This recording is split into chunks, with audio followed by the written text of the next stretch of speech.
363টি iPhone এবং আইফোনের খুচরা যন্ত্রাংশ এবং 8 বোতল মদ ও নগদ অর্থ সহ 3 জন বিদেশি নাগরিককে গ্রেফতার করেছে। সেই গ্রেফতার এবং উদ্ধার অভিযান সংক্রান্তে বিস্তারিত তুলে ধরার জন্য আমি ডিসিডিবি মিরপুর মহিউদ্দিন মাহমুদ সোহেলকে ধন্যবাদ স্যার। সবাইকে আজকের এই প্রেস ব্রিফিংয়ে স্বাগত। আপনারা জানেন যে ডিএমপি-ডিবি ধারাবাহিকভাবে অবৈধ মোবাইল, কর ফাঁকি দিয়ে নিয়ে আসা মোবাইল এবং যে সকল মোবাইল চুরি করে নিয়ে আসা হয় সেই সকল মোবাইল সম্পর্কে ধারাবাহিকভাবে অভিযান পরিচালনা করে থাকে। এরই ধারাবাহিকতায় গত 7 তারিখে ডিবি মিরপুর একটি অভিযান পরিচালনা করে।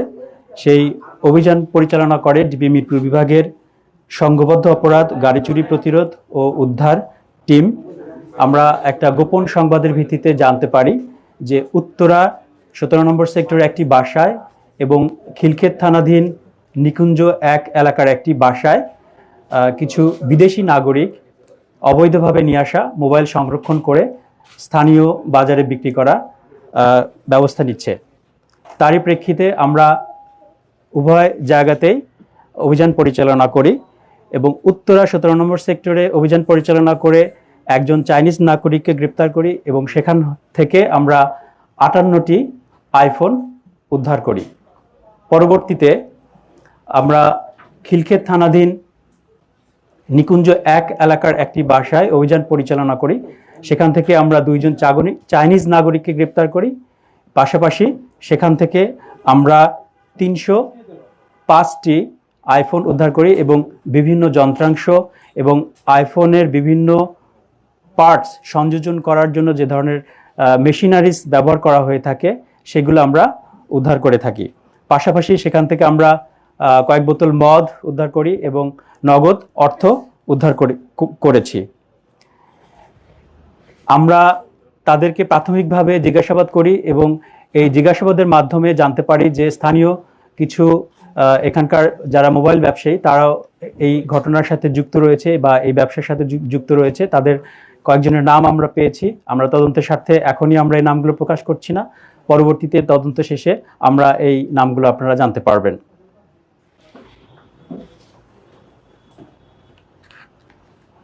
স্যার এটাই তো মোটামুটি এটা ছিল আজকে আমাদের উদ্ধার সংক্রান্তে যে ব্রিফিং। এই পর্যায়ে আমি আপনাদের কোনো প্রশ্ন থাকলে এই সংক্রান্তে সেটা উত্থাপনের জন্য অনুরোধ করছি।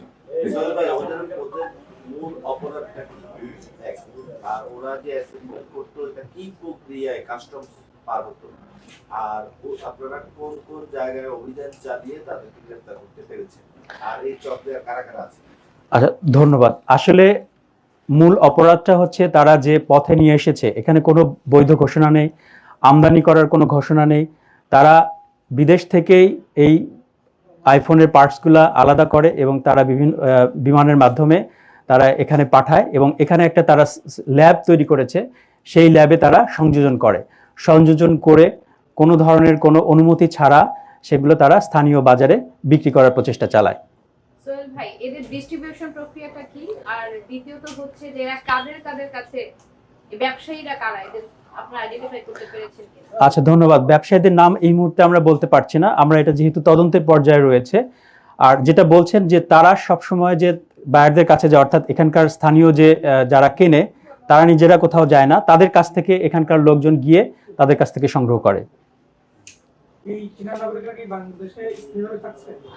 তারা স্থায়ীভাবে থাকে না, আমরা যতটুকু জানতে পেরেছি এবং তাদের পাসপোর্ট আমরা পর্যালোচনা করে দেখেছি যে তারা গত 1.5 বছর হলে এই কার্যক্রম পরিচালনা করে আসছে এবং তারা এই 1.5 বছরের মধ্যেও বিভিন্ন সময়ে তারা চায়না গিয়েছে এবং বাংলাদেশে এসেছে। তারা যে বাংলাদেশে আছে, বৈধতা আছে কিনা সকলে? না, তারা পাসপোর্ট ভিসা নিয়েই আসছে, বৈধভাবেই এসেছে, কিন্তু এখানে এসে এই ধরনের অবৈধ কার্যক্রমের সাথে সম্পৃক্ত হয়েছে। হ্যাঁ, 3 জনই বৈধভাবে এসেছে, ভিসা নিয়ে এসেছে, কিন্তু তারা অবৈধভাবে এই কার্যক্রমগুলো চালিয়ে আসছে। আমাদের দেশে কারো না কারো ছত্রছায়া বা পেট্রোলাইজে আছে, তাদেরকে কি চিহ্নিত করা হয়েছে? আমরা প্রাথমিকভাবে তাদের সাথে কথা বলেছি। তারা যেহেতু চাইনিজ ভাষায় কথা বলে, তাদের সাথে কথা বলাটা একটা সমস্যা। আমরা চেষ্টা করছি তদন্ত করে তাদের সাথে কথা বলে পরবর্তীতে আমরা তাদেরকে আবার জিজ্ঞাসাবাদের জন্য নিয়ে আসবো আদালত থেকে। তারপরে আমরা জানতে পারবো যে আসলে এর পেছনে বাংলাদেশি কারা জড়িত রয়েছে। প্রাথমিকভাবে আমরা দুই একজনের নাম পেয়েছি, সেগুলো নিয়ে আমরা কাজ করছি। পরবর্তীতে আমরা আসলে জানাতে পারবো বিষয়টি। নাম পেয়েছেন, তারা কোনো রাজনৈতিক ছত্রছায়ার আওতাভুক্ত আছে কিনা? না না, এ বিষয়ে আমরা এখনো পর্যন্ত নিশ্চিত হতে পারিনি যে কোনো রাজনৈতিক সম্পৃক্ততা রয়েছে। তারা ব্যবসায়ী। আচ্ছা, আমরা লাস্ট একটা প্রশ্ন নিয়ে নিই। কিন্তু আটক করা হচ্ছে এই তিনজন এই মোবাইল ব্যবসায়ী ছাড়া অন্য কোনো অপরাধ কোনো কাজে জড়িত আছে কিনা এমন কোনো তথ্য আপনারা পেয়েছেন?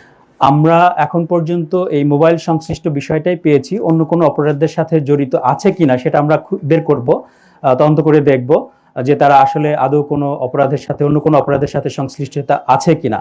যদি থাকে তাহলে সেই আইনের আওতায় আমরা তাদের বিরুদ্ধে ব্যবস্থা নিব। তো আপাতত দৃষ্টিতে আমরা যতটুকু জানতে পেরেছি বা দেখতে পেরেছি যে এই সংশ্লিষ্ট অপরাধ ছাড়া অন্য কোনো অপরাধের সাথে সংশ্লিষ্টতা নেই। আমরা ভবিষ্যতে তদন্ত করে আরো বেশ বিস্তারিত জানতে পারবো।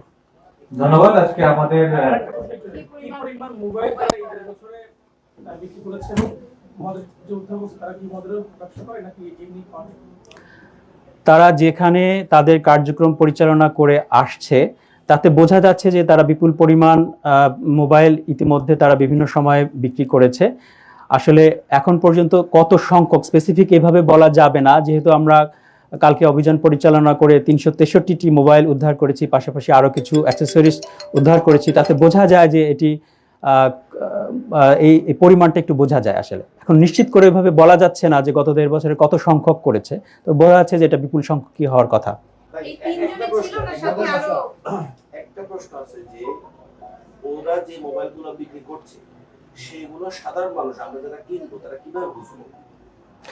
এটা আসলে বুঝতে গেলে এটা যেহেতু আমাদের সাধারণ মানুষ যারা কিনছে তারা কিন্তু সাধারণ দোকান থেকেই কিনছে, বিভিন্ন যে মার্কেট রয়েছে, মার্কেটে যে দোকানগুলো রয়েছে সেখান থেকেই কিনছে। কিন্তু কেনার ক্ষেত্রে আসলে সচেতন হওয়া দরকার সাধারণ জনগণের। তারা যেন অবশ্যই বৈধভাবে আমদানি করা যে সকল মোবাইল রয়েছে, যেগুলো অফিসিয়াল ফোন, সেইগুলোই কিনতে উৎসাহিত করা উচিত। কারণ এই অবৈধভাবে নিয়ে আসা সেগুলো চোরাই হতে পারে, সেগুলো কোনো অপরাধের সাথে সংশ্লিষ্ট থাকতে পারে। সেক্ষেত্রে সাধারণ জনগণের অবশ্যই সচেতন হতে হবে, তারা যেন বৈধভাবে আমদানি করা মোবাইলগুলাই যেন ব্যবহার করেন।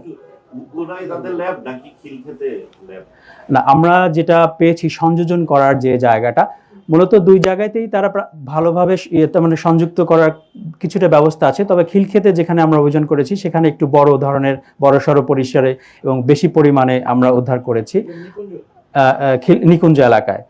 তো সেখানে একটা বড় ধরনের আমরা যন্ত্রপাতি বা ল্যাবের অবস্থান পেয়েছি।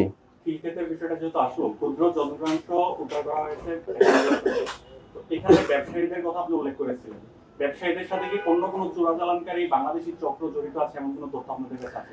এটা আসলে আমরা তদন্ত করে বলতে পারবো। এখনই প্রাথমিকভাবে আমরা জাস্ট কালকে অভিযান পরিচালনা করেছি, তাদেরকে জিজ্ঞাসাবাদ করা হবে, পরবর্তীতে আমরা এটা আসলে